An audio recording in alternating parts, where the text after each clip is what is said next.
cette vidéo crash test. Aujourd'hui, vous l'aurez compris, on va essentiellement se concentrer sur des nouveautés. Vous allez donc avoir ma réaction à chaud. Bien sûr, je reviendrai sur les produits, je vous en reparlerai toujours dans mon bilan en fin de mois sur mes tops et mes flops. Je pense que je prends pas beaucoup de risques de faire des crash tests avec ces produits-là parce que je les sens bien. Je les sens bien. Donc on va se concentrer aujourd'hui sur le nouveau fond de teint de Charlotte Tilbury. Pour ceux qui ne me connaissent pas, eh bien, j'adore Charlotte Tilbury. Pour ceux qui me connaissent, ils se disent, ça y est, elle nous saoule avec sa Charlotte.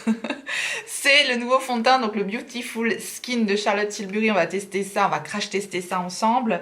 On va crash tester également les deux petites nouveautés de Natasha Denona, la Mini Biba et le Rose Cheek Duo. Et je vais utiliser le Matte Révolution aussi de Charlotte Tilbury, donc la collection qu'elle avait fait pour le Nouvel An chinois. C'est parti, je n'ai appliqué sur mon visage pour le moment que ma brume hydratante de Florence by Mills que j'utilise tout le temps, qui est dans ma rotation Project Pan. Le petit gloss BK0 sur les lèvres pour hydrater les lèvres. Et j'ai juste mis mon primer, donc ma base, qui est la Impossible de Wet n Wild, base que j'adore. J'ai pris une base que j'utilise très souvent, que je connais parfaitement, pour être sûre que ce n'est pas la base qui va interférer sur le rendu du fond de teint. Je pense que vous voyez ce que je veux dire. Donc on en est là, on en est enfin au fond de teint. C'est donc le Beautiful Skin Foundation. Ils nous disent que la peau paraît jusqu'à 285% plus rayonnante. Charlotte, à chaque fois, elle me tue avec ses descriptifs. Une couvrance indétectable, donc tout ce que j'aime. Améliore l'aspect de la peau à chaque utilisation, ça veut dire que c'est enrichi en soins et a priori, ça fait du bien à la peau, donc ça nous fait pas une peau dégueulasse, on est content. Des résultats prouvés cliniquement, ok, on met un petit peu de médecine là-dedans, pourquoi pas. Boost hydratation jusqu'à 166%, non c'est un truc de ouf, c'est les pourcents. La peau semble jusqu'à 181% raffermie et plus lisse. Le teint semble jusqu'à 210% plus uniforme et plus de 90% des utilisateurs en conviennent.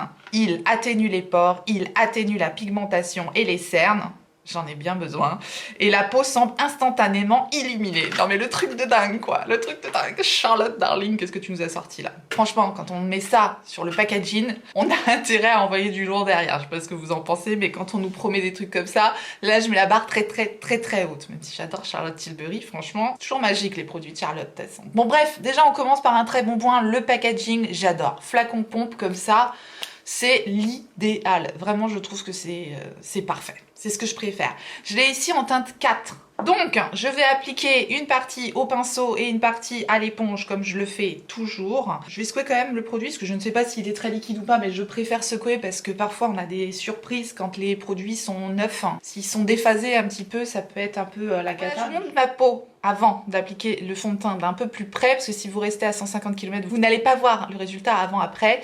Voilà, les cernes sont bien présentes, hein, ça c'est indéniable. J'ai une petite tache de pigmentation ici. Je vais gratter mon nez comme une folle devant la télé, donc genre de conneries qu'il faut pas faire, mais moi voilà, je le fais. Donc du coup j'ai une petite croûte quoi, donc ça à couvrir c'est pas évident. Bon, je vais gratter mon nez, n'importe quoi, bon fond, bref.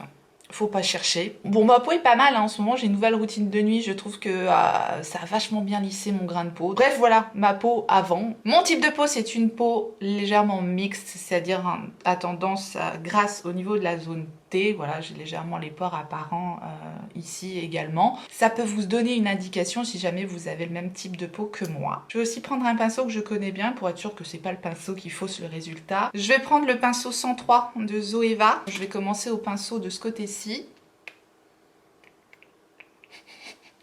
Évidemment, ça coule pas.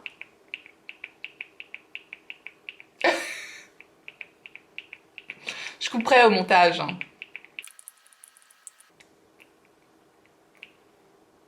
Voilà, une pompe. La texture, c'est pas super liquide comme le produit de Tarte par exemple, mais ça reste liquide quand même. Je l'applique, c'est parti. Bon, au niveau de la teinte, il aurait pas fallu plus foncé. Hein. On va le mettre un petit peu au niveau du cerne, on en profite. Pour le moment, ça s'applique plutôt bien. Je trouve la couvrance plutôt pas mal. Hein. Bon voilà avec une pompe, je n'en ai pas mis beaucoup, hein. Juste une pompe, de toute façon je mets toujours assez peu de produits. C'est très joli, Le résultat est très joli, effectivement, il est complètement imperceptible, il s'est très bien appliqué, c'est très bien fondu dans le teint, ça ne fait pas d'effet de matière. On sent que c'est hydratant, mais c'est pas aussi hydratant, aussi liquide que par exemple l'Hydroflex de Tarte dont je vous ai parlé très récemment, ou même que le Ace Drop de Fenty Beauty, si je peux vous comparer peut-être avec des produits que vous avez déjà. Il y a quand même une couvrance plus importante. Au niveau de la teinte, si vous avez la même carnation que moi, la teinte 4, c'est parfait, clairement. Vous pouvez remarquer que ça a couvert quand même un petit peu les petites imperfections que j'avais au niveau du nez. On voit encore légèrement ma tache de pigmentation ici, mais je veux dire, ça fait un grain de peau très velouté, très joli. C'est pas collant du tout, il ne se sent absolument pas. Le résultat est très, très, très beau. Je dois dire que... vraiment, je suis ultra difficile en termes de fond de teint, je n'aime vraiment pas du tout les produits qui se voient. Je déteste quand ça se loge au niveau des rides, quand ça déshydrate, quand ça se sent, quand ça transfère. Enfin bref, là le truc, je l'ai appliqué, il s'est fixé, il s'est fondu dans le teint, il est ultra naturel. Ça fait une belle peau. On voit encore mes pores, ça n'a pas complètement lissé le teint, mais ça fait une très très jolie peau. Mais de toute façon, je pense qu'il n'y a pas nécessairement besoin d'avoir une peau photoshopée dans la vie. La peau, elle est comme elle est. Et moi, ça me convient très très bien. Je veux dire, à partir du moment où ça va pas amplifier les pores, c'est ça que j'aime pas. Quand ça se loge dedans et que ça fait des petits points au niveau de la peau, là, ouais, ça me plaît pas comme résultat. Là, c'est le résultat que j'aime, clairement. Donc, au pinceau, pouce en l'air, quoi. Je vais faire la même chose de l'autre côté. Je pense qu'à l'éponge, je vais avoir besoin de plus d'une pompe, mais je vais quand même essayer avec une pompe de l'autre côté. Hop. J'utilise l'éponge de Real Techniques parce que j'ai retrouvé mes éponges complètement détruites. Je crois que mon chat, Lulu, est passé par là. Donc merci Lulu. 2 éponges à la poubelle. Elles étaient presque mortes, heureusement. Mais bon, voilà quoi. Les éponges et les chats, ça fait bon ménage, ils adorent ça. Alors... la fille parle de son chat, pendant ce temps-là, le crash test, on s'en fout quoi. Bon, je vais avoir besoin d'un petit peu plus de produit, puisque ça boit toujours un peu de produit, une éponge. Mais ça fonctionne très très bien aussi à l'éponge. Voilà le résultat à l'éponge, après une application uniquement d'une pompe, donc... ça s'applique aussi bien à l'éponge, il n'y a pas de problème, c'est pas ultra... Bon après cette éponge là elle est super, ça boit pas trop, elle boit pas trop de produits cette éponge là je trouve.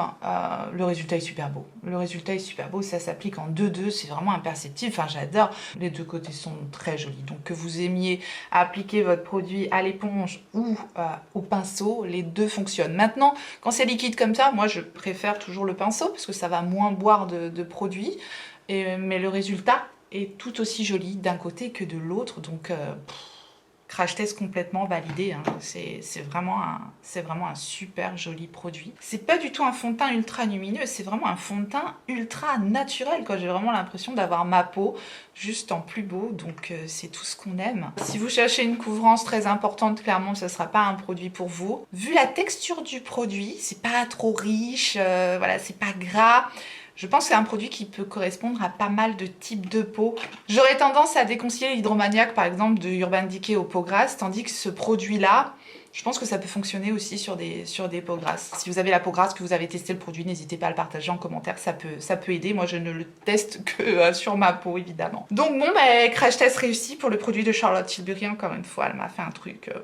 très joli. Avec tout ce qu'elle promettait sur son packaging en même temps, elle avait intérêt que ce soit beau, C'est vraiment très beau. Je vais faire mes sourcils, mon anti-cerne, je vais poudrer rapidement hors caméra et on se retrouve tout de suite après pour le reste du crash test. Pour info, en anti-cerne, j'ai utilisé le Hydro Sealer de Tarte, la gamme, la collection Si, dont je vous ai parlé récemment. J'ai utilisé la poudre compacte de By Terry, donc la poudre à l'acide hyaluronique qui est compacte, transparente, comme ceci. Donc pareil, c'est une poudre maintenant que je connais très très bien. Je sais qu'elle ne va pas fausser le rendu, l'aspect du fond de teint, mais je poudre toujours mon teint pour le fixer. J'ai d'ailleurs poudré mon anti-cerne comme d'hab avec le Quad de By Terry, la poudre la plus claire j'ai pris aujourd'hui. Et j'ai mis en forme un petit peu mes sourcils comme d'habitude avec le Legendary Brow de Charlotte Tilbury. Une fois de plus, Charlotte est dans la place. Ok, on va passer maintenant au blush et à l'highlighter. Je vais pas mettre de bronzer pour le moment pour que vous puissiez bien vous rendre compte du blush tout seul sur le visage et du highlighter. Je viendrai mettre un petit peu de bronzer pour compléter après si besoin. Voilà le petit duo rose chic de Natasha Denona des Nona, donc avec son packaging brillant qui devient tout de suite dégueulasse. C'est rien par rapport à ma Glam Face là que j'utilise depuis un moment. Alors là on peut dire que le packaging, bon voilà, hormis le packaging qui devient tout sale, c'est joli, c'est brillant, c'est joli. Bref, on a ici donc un blush et un highlighter. J'ai juste swatché le blush pour le moment, je vais vous remontrer le swatch de ce blush. C'est une texture crémeuse, exactement la même texture que le blush qu'il y a dans la Glam Face palette de Natasha Denona. Et on a un highlighter très fin, la poudre est ultra fine de l'highlighter. Voilà le swatch du blush et ici le highlighter. Le highlighter est très naturel, pas pailleté du tout, c'est un highlighter champagne assez classique et je trouve la teinte du blush très jolie. On va tout de suite les comparer avec les produits qu'il y a dans la Glam Face palette si jamais vous avez celle-ci, voir un petit peu si c'est redondant ou pas. Les pans sont beaucoup plus petits, hein, c'est moitié moins que dans la Glam Face palette. Voilà les teintes comme ça à l'écran. La Glam Face palette, je l'ai en teinte light. Les textures des blushs, ce sont exactement les mêmes textures. J'ai adoré hein, la texture de la Glam Face palette, c'est celui-ci. Il est un petit peu plus marronné, celui de la Glam Face palette, tandis que celui de la Rose Cheek est un petit peu plus rosé, un peu plus peps. Plus une teinte que je vais adorer mettre au printemps. Au niveau des highlighters, ici on a le highlighter de la Mini Rose Cheek Duo et ici le highlighter de la Glam Face palette. Je sais pas si vous allez bien voir, hein, c'est jamais évident les highlighters. Celui de la Glam Face palette est plus clair que celui du Rose Cheek Duo. Je voulais quand même vous comparer les produits si jamais vous hésitez à prendre le petit duo. Moi j'ai hésité à prendre le duo parce que j'avais déjà celui de l'année dernière qu'elle avait sorti pour la Saint-Valentin, le Love Cheek Duo. Vous voyez le format c'est pas du tout le même. Hein. Ça c'est un mini format tandis que celui-là c'était vraiment un grand format. Je vais quand même vous swatcher les teintes de ces produits-là. Je pense que ça n'a rien à voir. La texture du blush déjà n'est pas du tout la même. Ici on a vraiment un blush crème et on a un highlighter un petit peu duochrome, donc rien à voir. Dans la Love Cheek on a un rose vraiment beaucoup plus peps et on a un highlighter plus rosé. C'est des très jolis produits aussi dans ce duo là. On va appliquer ça maintenant sur le visage. Les pans sont petits, hein. Il faut un petit pinceau. Pour appliquer le blush je vais utiliser le pinceau Fenty Beauty, le numéro 125 Face, et je l'applique comme j'applique mon blush d'habitude. Donc je tapote. C'est bien pigmenté, hein. C'est une jolie pigmentation. J'en ai pris pas mal sur le pinceau. Je me suis un peu emballée là. C'est un crash test, hein. C'est ce qu'on appelle un crash test. Je vais voir comment ça s'estompe. Par-dessus la poudre, par-dessus le fond de teint. Ça s'estompe très joliment, c'est fin. J'adore cette texture vraiment ultra fondante. C'est encore plus facile à travailler, je trouve, qu'une texture crème. Mais ça se fond vraiment dans le teint comme une texture crème. Ça a les avantages d'une texture crème sans en avoir les inconvénients. Donc je trouve vraiment cette formule de blush là superbe. Et j'aime énormément la teinte. Je trouve que c'est très saillant. Il est légèrement satiné, lumineux. C'est vraiment très beau. Je veux dire, ça donne vraiment un coup d'éclat quoi par rapport à ce côté là, c'est clair, c'est très beau, j'aime beaucoup. Je vais appliquer l'autre côté avec un côté propre de mon éponge pour voir ce que ça donne. Et ça fonctionne aussi parfaitement bien, mais ça se fond complètement, c'est merveilleux. Donc on peut, si vous voulez faire tout votre teint à l'éponge, bah, c'est complètement faisable, parce que ça se travaille aussi à l'éponge. Je vous dis, cette texture, cette formulation de produit est excellente, j'aime vraiment énormément, donc gros coup de cœur. C'est pour ça que j'ai craqué sur ce duo perso, parce que je voulais pas le prendre à la base, je me suis dit ça va être redondant, mais ces nouvelles textures de blush crème poudre, elles sont vraiment très réussies. Je vais appliquer maintenant le highlighter. Je vais prendre le V6 de Autrera pour appliquer le highlighter d'un côté au pinceau. C'est un très bel highlighter. C'est ni trop lumineux, ni pas assez. C'est pas pailleté, c'est fin. C'est vraiment fin comme formule. Donc j'aime beaucoup. Maintenant je trouve qu'il se voit au niveau de l'effet un petit peu poudré par rapport au blush qui se fond totalement dans le teint quoi. Je trouve qu'il se voit un peu plus mais c'est pas catastrophique non plus. Je vais essayer d'appliquer l'autre côté avec une éponge. On a un très joli rendu avec l'éponge. Je trouve ça encore plus joli avec l'éponge, c'est ultra fondu, c'est très beau, j'aime beaucoup. Donc c'est complètement validé. Encore un coup de cœur, j'aime beaucoup le résultat des produits sur mon teint. Voilà, ça ne nécessiterait pas nécessairement de bronzer. Maintenant j'adore le bronzer, donc je vais en mettre un petit peu. Bon allez, je mets un petit coup de bronzer Kiko parce qu'il est dans ma rotation, donc il est là quand même pour être utilisé et on se retrouve après. Voilà, le teint est terminé, je mets un petit peu de mon fixateur Urban Decay All Nighter Only. J'en ai plus. J'en ai plus. Je viens de terminer là mon All Nighter Honey de Urban Decay. Du coup, j'ai sorti un petit format voyage de MAC, le Fix Plus. C'est la version calme. C'est pour me calmer. Voilà, donc ça je vais le mettre directement, je vais l'inclure directement dans mon Project Pan. Tac, et ça c'est terminé du coup. Un petit teaser pour les futurs produits terminés, voilà. Bien voilà, on va se pencher maintenant sur la Mini Biba palette de Natasha Denona. C'est toujours cette petite palette qui se présente avec 5 fards. J'ai absolument pas encore touché à la palette puisque c'est un crash test, n'est-ce pas? Donc on va se swatcher ça tout de suite. Je vois directement que nous avons 3 fards mat standard et ici on a un mat crémeux que j'aime tant de Natasha Denona et ici un pailleté lumineux que on adore en général. Regardez-moi ça. Ça c'est un fard mat crémeux magnifique. Une très très jolie teinte mat. Voilà. En un passage, mais la pigmentation des fards, la douceur des fards, magnifique. Très très jolie. Oh, ça c'est beau aussi.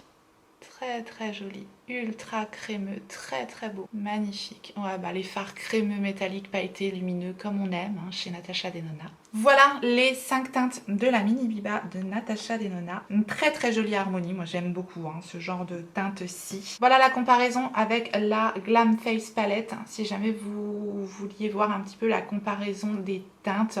La Glam Face Palette c'est plus des marronnés. Je trouve que la Mini Biba complète très très bien la grande Biba palette. Sachez que ce sont des fards qu'on ne retrouve pas dans les grandes palettes de Natasha Denona, même si bien sûr on peut retrouver des similitudes dans d'autres palettes, mais si on va par là, on n'achète plus aucune palette, parce que si vous êtes comme moi, que vous en avez déjà plein, on a déjà tout. Je vais tester ces jolis fards sur mes paupières, ce sera plus parlant. J'ai mis juste un petit peu d'anti-cerne sur mes paupières, voilà, sans mettre de base. Pour crash tester, j'aime bien faire comme ça, voir ce que ça donne un petit peu sans base. Je vais donc prendre la teinte mat crémeuse qui est ici avec le 235 de Zoeva. Je vais appliquer la teinte au niveau du creux de paupière, au niveau du coin externe et je fais tout simplement un petit triangle.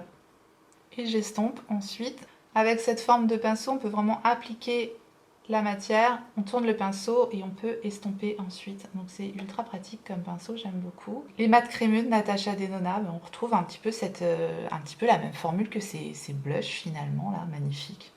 J'aime beaucoup beaucoup. Et j'en profite pour descendre la teinte au niveau de mon ras de cils inférieur. Voilà, tout simplement j'ai tracé mon triangle voilà, pour étirer, parce que moi j'ai la paupière assez tombante, donc j'étire mon maquillage au niveau de mon coin externe pour ouvrir le regard tout simplement. Et donc je travaille en même temps mon ras de cils inférieur. J'applique cette même teinte avec le même pinceau au niveau de mon coin interne et je remonte au niveau de mon creux de paupière. Je prends le M506 de Morphe, cette petite teinte rose saumonée très très jolie. Et je vais simplement estomper avec cette teinte, donc au niveau de mon arcade sourcilière. C'est une teinte tellement jolie, mais vraiment tellement jolie. Ça, je pourrais mettre ça uniquement tout seul sur toute la paupière. J'aime beaucoup ce genre de teinte. Au printemps, j'ai vraiment craqué sur cette teinte. C'est vraiment très très beau comme teinte. Et même chose au niveau de mon ras de cils inférieur. Je vais maintenant appliquer la teinte lumineuse ici directement au doigt. Et je vais l'appliquer au centre de ma paupière. Waouh, tellement beau, tellement beau, tellement beau, tellement beau. Oh mais moi et les paillettes et les fards lumineux, voilà. Je l'applique juste au centre de ma paupière. Voilà, simple, facile, efficace, ultra joli, j'aime beaucoup. Ça y est, j'ai un gros coup de cœur là. J'ai un gros coup de cœur. Et je reprends mon M506 de Morphe, donc je reprends cette teinte-ci. Et j'ai vraiment très très légèrement accentué le coin externe. Waouh, c'est super pigmenté. Hein. Je voulais faire léger, mais il faut vraiment en prendre très peu. J'ai juste un tout petit peu accentué le coin externe et le ras de cils inférieur.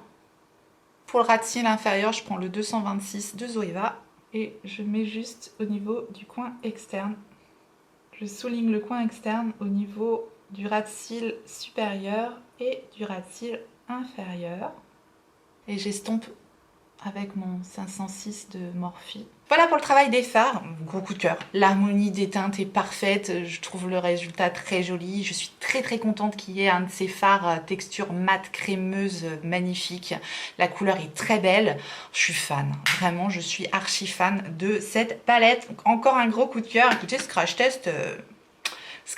je savais que j'allais avoir des coups de cœur. On est sur Natasha Denona et Charlotte Tilbury. Voilà. Même si parfois, ça m'arrive d'être déçue aussi par ces marques-là. Ça peut pas fonctionner à chaque fois. Je suis archi fan du résultat des fards, du résultat du maquillage, de la facilité avec laquelle j'ai appliqué les fards. C'est tout ce que j'aime. Donc, gros coup de cœur sur la mini Biba de Natasha Denona. C'est super beau. J'adore. Je termine rapidement le maquillage des yeux et on se retrouve pour crash tester le rouge à lèvres. Voilà, maquillage des yeux terminé. J'ai juste mis le mascara volume effet fossile d'Yves Saint Laurent, petit format voyage là que je suis en train de terminer. Et j'ai mis en muqueuse inférieure le crayon double embout de Charlotte Tilbury. Je vous en parle tout le temps de ces crayons-là, je les adore. Et c'est la teinte Mesmerizing Maroon que j'ai mis. Voilà, c'est ce double embout-ci qu'on trouve aussi, je crois, sur fil unique. Et on va donc passer au crash test de ce fabuleux rouge à lèvres. Alors, crash test, oui et non, parce que des rouges à lèvres de Charlotte Tilbury, c'est clairement pas mon premier, donc c'est vraiment pour vous montrer la teinte si jamais vous hésitiez à vous prendre ce produit-là, parce que c'est pas vraiment un crash test pour le coup. J'adore les formulations de ces rouges à lèvres de Charlotte Tilbury et j'en fais collection, donc cette fois-ci j'ai pris la teinte Only Muse, donc c'est sa collection qu'elle a sortie là pour le nouvel an chinois, et pour le coup c'est pas un repackaging, c'est vraiment une nouvelle teinte, même si c'est souvent des teintes de nude. J'ai craqué pour cette teinte Only Muse, voilà, et pour ce packaging tigré rouge magnifique. Donc voilà, je suis archi faible avec ces produits et pas que cela d'ailleurs. C'est sa gamme Matte Révolution, voilà, le raisin avec la petite bouche incrustée dans le raisin. Voilà la teinte, c'est un marronné orangé très joli, voilà, j'adore, qu'est-ce que vous voulez. Je pense que ça va aller parfaitement avec le maquillage des yeux, donc je vous montre tout de suite le résultat sur la bouche. Je vais pas faire de contour vraiment pour pas fausser la teinte du rouge à lèvres, à savoir selon la pigmentation de vos lèvres ça peut avoir une petite variation, mais voilà, je vous montre le résultat. Voilà le résultat du rouge à lèvres. Je suis archi fan, j'aime tellement l'application. C'est joliment pigmenté, c'est fin, ça fait une belle bouche. J'adore le orange qu'il y a dans ce rouge à lèvres, je trouve ça magnifique. Il y a quelques sous-tons un peu pêche dans mon maquillage, donc ça va, ça match, c'est super beau. C'est vraiment une teinte, il y a du orange dedans, donc il faut aimer un petit peu de sous-ton orange dans le rouge à lèvres. Ça reste totalement portable en fait au quotidien, j'aime beaucoup. Donc je suis archi conquise, hein. La tenue est excellente, l'application est très belle. Bref, j'ai été chercher mon rouge à lèvres Stone Rose pour vous comparer le swatch si jamais vous avez déjà la teinte Stone Rose. Parce que par rapport à ma collection, c'est le seul qui a des sous-tons un petit peu orange comme ça. Je vais vous le mettre à côté, comme ça vous allez vous rendre compte de vous-même. C'est pas la même teinte et en plus le Stone Rose, c'est sa version crème un petit peu brillante. Donc voilà. Le Stone Rose. C'est la version Kissing orange brique, tandis que le Only Muse, c'est plutôt un orangé corail. Je sais pas si vous voyez ce que je veux dire. En parlant de corail, j'ai pensé au Carina Stars de Charlotte Tilbury. Il y a des sous-tons corail en fait dans le Carina Stars et c'est une version mat trans pour le coup des rouges à lèvres de Charlotte Tilbury. Donc je vous ai swatché aussi la teinte Carina Stars qui peut se rapprocher également du Only Muse. Elle est plus rose corail. Si jamais vous avez déjà le Carina Stars, avez-vous besoin du Only Muse? Peut-être pas. Moi, j'en avais clairement besoin. Oui. Voilà, on en a terminé avec ce crash test nouveauté Natasha Denona et Charlotte Tilbury. Je vous ai parlé des produits petit à petit. Ça fait déjà un moment que je suis en train de tourner et ça fait 1h15 pour tout vous dire. Pour l'évolution du fond de teint à court terme, il est parfait. Pour le moment, il est parfait, vraiment parfait. Le blush, parfait. La palette, parfaite. Le rouge à lèvres, parfait. Est-ce que je suis contente? Oui, je suis contente quand je fais un crash test comme ça et que j'adore tout. Clairement, c'est un gros coup de cœur. Tous les produits que j'ai testés, c'est un gros coup de cœur. Je ne manquerai pas de continuer à tester ces produits-là et de vous en reparler. Je vous mets un petit commentaire ici pour la tenue du fond de teint, pour l'évolution du fond de teint, mais c'est quand même plutôt bien parti, hein. Le résultat est très beau. Moi je suis ravie en tout cas et j'espère que vous aussi, j'espère que cette vidéo aura pu vous être utile, éventuellement que ça vous aura donné des idées si jamais vous avez la mini biba de Natasha Denona. Et je vous remercie infiniment d'avoir regardé cette vidéo. Si ça vous a plu, laissez-moi un petit like juste en dessous pour me le faire savoir et si vous n'êtes pas encore abonné, bienvenue à vous, abonnez-vous et activez votre clochette pour savoir quand est-ce que je ressortirai une vidéo. Et en attendant la prochaine, n'oubliez pas, on n'a qu'une vie et moi je vous fais des gros bisous.